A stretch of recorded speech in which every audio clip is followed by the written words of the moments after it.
All right, let's jump right in with a big question. We all know crypto is supposed to be this global, decentralized thing, right?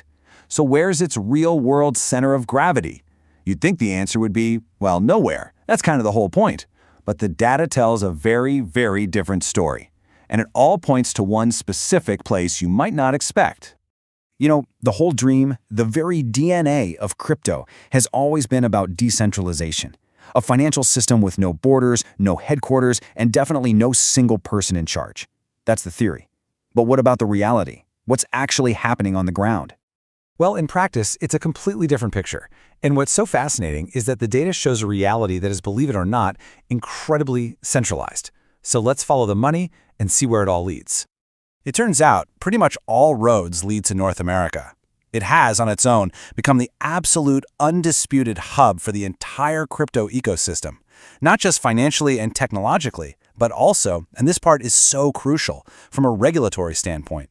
So to really get why this happened, you just have to ask, what are people using crypto for there? In North America, crypto isn't really a tool for paying for your coffee, not at all. It's seen as something else entirely, a pure investment, plain and simple. In the US and Canada, crypto has grown up from a tech curiosity into a legit financial asset, right alongside stocks and bonds. And the numbers, they're just staggering. Take a look at this. North America alone holds somewhere between 35 and 45% of the entire global crypto market value. We're talking about almost half of the whole pie being held in just one region. That is absolutely massive. But here's where it gets even crazier. If we narrow it down to just the institutional capital, the smart money, from big funds and corporations that really moves markets, that number just skyrockets. Over 60% of all that big league investment either comes from or is managed in North America. Okay, so that leads us to the big question. Who exactly is this investor that's driving all this activity? You really have to get that image of some kid coder in a garage out of your head. The real profile is, well, something totally different. We're talking about people who are typically between 30 and 55 years old, well-educated and with high earning power. These are folks who are fully banked and have traditional investment portfolios.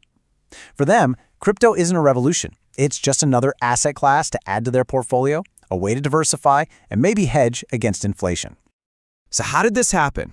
How did they build this super highway for all that big money to just flood in? Well, the answer really has two parts. One part is technology, and the other part, which is going to sound pretty ironic, is regulation. Let's start with the tech side. To understand the flow of money here, you absolutely have to understand stablecoins. In short, they're a type of crypto designed to always be worth $1. They're the perfect bridge between two very different worlds. And this slide really nails it. They take the stability of old-school Wall Street money, the dollar, and combine it with the speed and efficiency of blockchain technology. For big institutions, that combo is the absolute ideal tool for moving serious money around. And just look at how much they're used. More than 40% of all the trading volume in the entire crypto market moves through stablecoins. They're basically the circulatory system, the plumbing, that lets all that institutional cash flow in and out of the ecosystem. And that brings us to the most surprising part of this whole story. A lot of people assume that regulation is the enemy of crypto, but in North America, it's been the exact opposite. Far from being a roadblock, regulation actually rolled out the red carpet for the big investors. So what happened was regulators like the SEC basically laid down some clear rules of the game. And that clarity, that sense of security, is exactly what gave big institutions the confidence they needed to get involved. It opened the door for things like Bitcoin ETFs, which let people buy crypto through the regular stock market. And it told the big money, hey, it's safe to come in now. So, with that red carpet officially rolled out, it was really only a matter of time. The biggest names on Wall Street, the absolute titans of traditional finance, they aren't just watching from the sidelines anymore. Oh no, they've jumped right into the arena and are playing the game. And look, we're not talking about small-time players here. We are talking about giants like BlackRock, Fidelity, Visa, MasterCard, even JP Morgan. The very fact that these names are in the game is the ultimate seal of approval. It's a signal to the entire world that crypto is now serious business. But they aren't just investing. They're actually building the plumbing for the future of finance.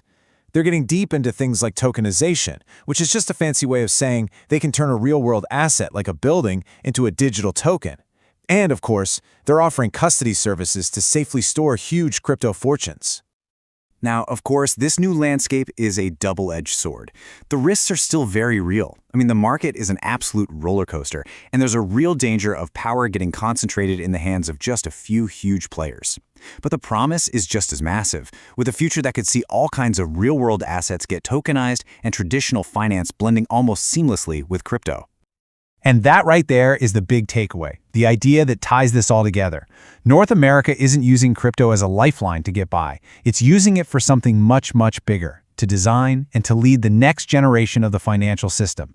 This is where the rules are being written. This is where the big capital is flowing. The brain of the entire crypto system, right now, it's sitting right there. No question about it.